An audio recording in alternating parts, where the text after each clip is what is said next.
I am 80 years old, and I am lying in a hospital bed. The room is small and clean. The window faces a parking lot. At night, the lights from the street lamps shine through the blinds and land on the wall across from me. I spend a lot of time looking at that wall. Breathing is hard now.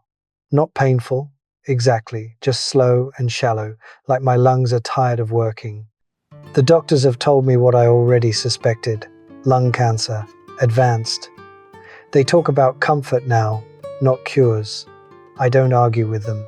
At my age, you learn when it's time to listen instead of fight. I don't know how long I have left. Days, weeks, maybe a little longer. Time feels different when you reach this point. It stretches and compresses at the same time.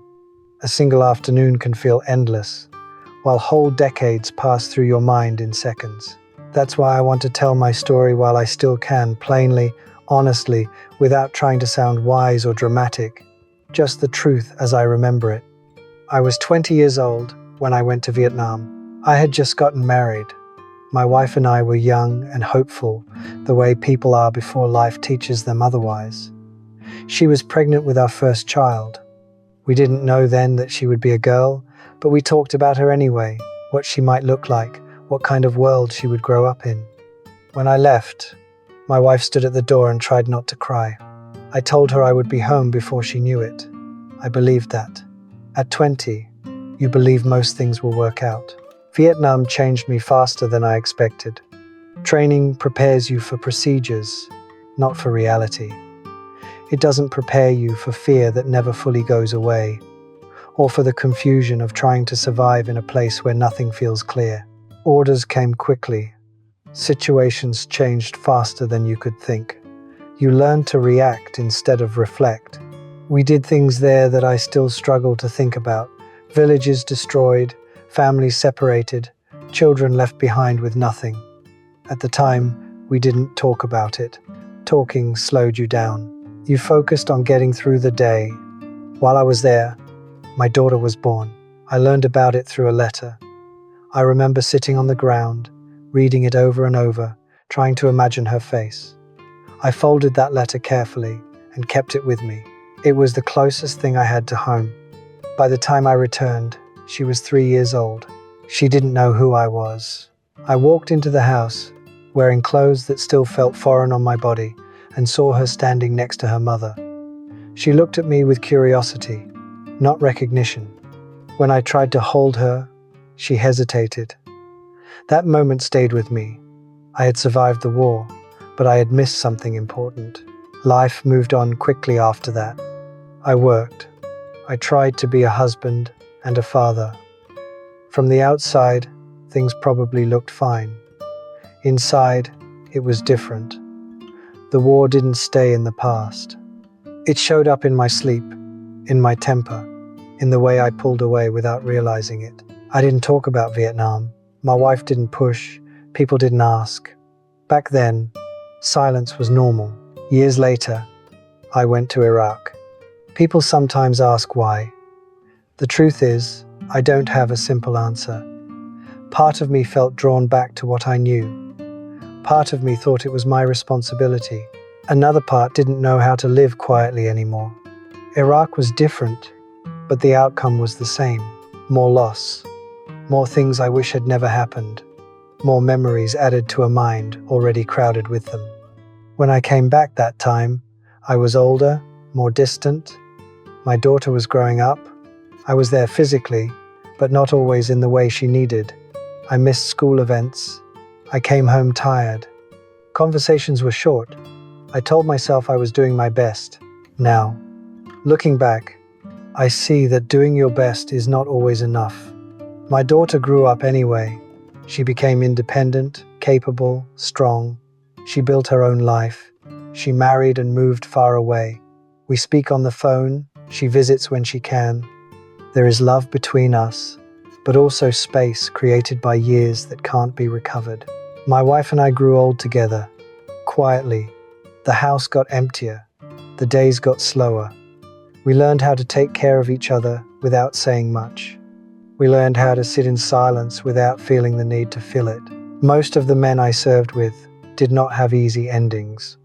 Some struggled with illness. Some lived alone. Some died younger than they should have. We carried the same memories, whether we talked about them or not. Last month, my friend Tom came to visit me. He had no children. His wife died years ago. After that, his world became very small. He sat by my bed, and we talked for hours about the war, about the things that still bothered us, about getting old. A few days later, I learned that Tom died alone in his house. A stroke, no warning. That news stayed with me. Now, lying here, struggling to breathe, I understand how quickly a life can end and how important it is to speak before it does. After Tom died, I found myself thinking more about the men I served with than I had in years. When you're young, you think surviving the war means you've won something. When you get older, you realize survival is only the beginning. What follows is the long work of living with what you remember. Most of us didn't know how to do that. We came home and tried to return to normal life. We worked, we raised families, we kept busy. But the past never fully stayed in the past. It showed up in small ways: short tempers, long silences, trouble sleeping, a constant feeling of being on edge, even in safe places. Back then, there weren't many words for it. You didn't talk about trauma. You didn't admit you were struggling. You handled things on your own, or you didn't handle them at all. I thought keeping quiet was strength. Over time, that silence took its toll. My health declined gradually. Breathing became harder. My body felt older than it should have. Doctors blamed age, smoking, stress. They weren't wrong. But I also think years of carrying things inside without speaking them out left their mark. My wife and I spend most of our days quietly. We move slower now. We remind each other about medications. We help each other stand up. We sit together in the evenings, often without speaking. It isn't an unhappy silence. It's just what remains after a long life together. Still, the house feels empty. Rooms that once held noise and movement now hold air and memory. Sometimes I walk past my daughter's old bedroom and pause without realizing why. Habit, I suppose. Or maybe just the weight of remembering. When I was diagnosed with lung cancer, I wasn't shocked. By then, I already knew my body wasn't working the way it used to. The tests confirmed what I had suspected. The doctors explained options, treatments, risks. I listened carefully, then made my decision. At my age, I didn't want to spend whatever time I had left chasing a few extra months. I wanted to be clear-headed, present, able to think and speak while I still could. Since coming to the hospital, my days have grown simpler. I wake up, I try to eat, I rest. Nurses come and go. My wife sits with me when she can. Sometimes my daughter calls, sometimes she doesn't. Life continues outside this room, even as mine slows down. Breathing has become the hardest part. Each breath feels shallow, like my lungs can't fully open anymore. It's tiring. Talking for too long leaves me short of air. That alone tells me I'm nearing the end, even if no one says it directly. With that knowledge comes a strange clarity. I think less about what I wish I had achieved and more about how I treated people.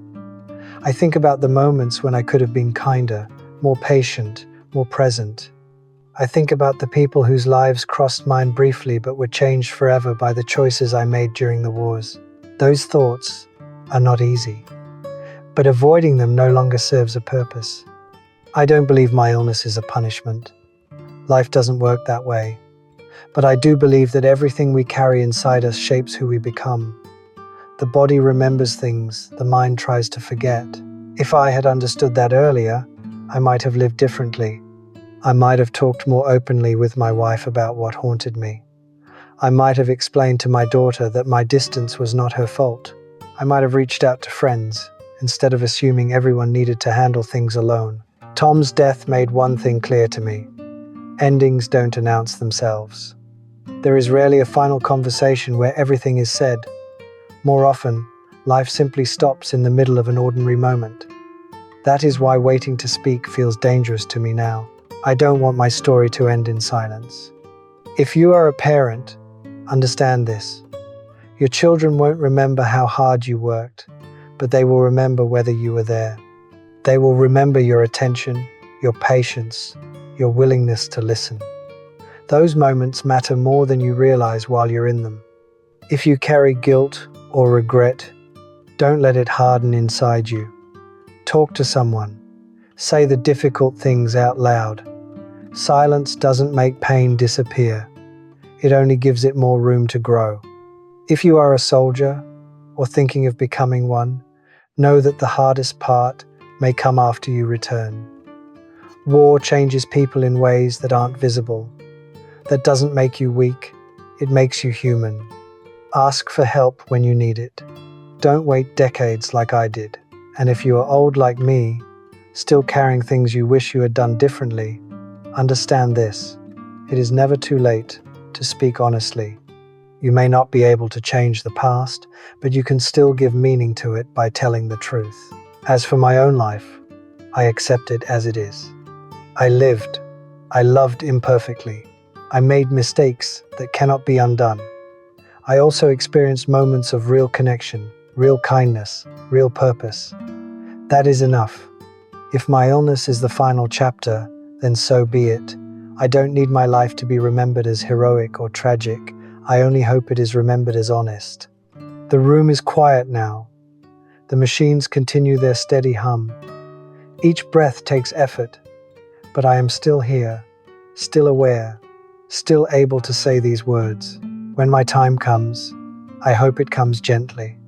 And I hope that whoever hears this chooses to live a little more openly, a little more kindly, and a little more aware of how precious time really is. That would be enough.